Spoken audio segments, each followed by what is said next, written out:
বাংলাদেশ পেঁয়াজ নিচ্ছে না, এটা সরকারের ব্যাপার, বাংলাদেশের সরকারের ব্যাপার, ইন্ডিয়ার সরকারের ব্যাপার। 25 সালে পেঁয়াজ তো মোটেই ঢুকিনি, তার মধ্যে 4-5 দিন পেঁয়াজ নিয়েছিল বাংলাদেশ। সেই আশাতে আমরা নাসিক, এমপি, ব্যাঙ্গালোর থেকে অনেক প্রায় আমি 60-70 গাড়ি পেঁয়াজ নিয়ে এসেছিলাম, 2টা গোডাউনে রেখেছিলাম স্টক। মানে আজ খুলবে কাল খুলবে করতে করতে এখন পর্যন্ত পেঁয়াজ নিল না, সেই জন্য আমাদের ক্ষতি হয়ে গেছে। 50 গাড়ি মাল স্টক করেছিলাম।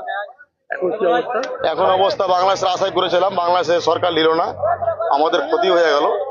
বাংলাদেশের সরকার নিল না, আমাদের ইন্ডিয়া সরকার দিচ্ছিল, বাংলাদেশ সরকার নিল না পেঁয়াজ 24 সালে। আমাদের ইন্ডিয়া সরকার তো কোনো আমাদের পেঁয়াজ বন্ধ করেনি, সম্পূর্ণ বন্ধ করেছে বাংলাদেশের সরকার। প্রতি বছরও না, এবারও পেঁয়াজ আমরা স্টক করেছিলাম বাংলাদেশের উদ্দেশ্যে। কিন্তু দেখা গেল বাংলাদেশ প্রায় 2 মাস আগে 4-5 দিনের জন্য আইপি ইম্পোর্ট পারমিশন দিয়েছিল, আংশিক 30 টন 50 টন এভাবে কিছু পেঁয়াজ এক্সপোর্ট হয়েছিল। প্রায় সামথিং 4 বর্ডার দিয়ে অনন্ত 1000 গাড়ির মধ্যে এক্সপোর্ট হয়েছিল। এখন আমাদের বাংলাদেশ থেকে পরিষ্কার উদ্দেশ্য বার্তা আছে, ওরা পেঁয়াজ নেবে না। যদি আবার নাই তো পরবর্তী ওরা নোটিফিকেশনের মাধ্যমে জানাবে। আমাদের ইন্ডিয়া থেকে কোনো প্রবলেম নেই, ইন্ডিয়া থেকে পারমিশন আছে, কিন্তু বাংলাদেশ সরকার নিচ্ছে না। ওদের দেশে পেঁয়াজ নাকি আছে, ওরা বলছে যে পরিমাণ বাংলাদেশে পেঁয়াজ আছে আমাদের চলে যাবে।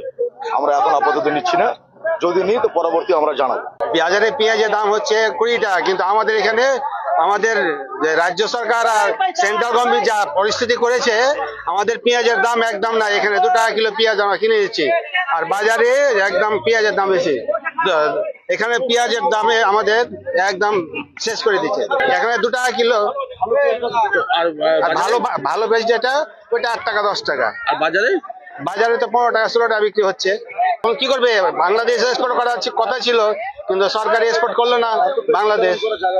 এখন কি করবে, তাই এখন বাধ্য, এখন পচে যাচ্ছে। এত শুকনা মাল না যে রেখে দিবে, ওই জন্য 2 টাকা কিলো 1 টাকা কিলো আমরা সব কিনে নিচ্ছি।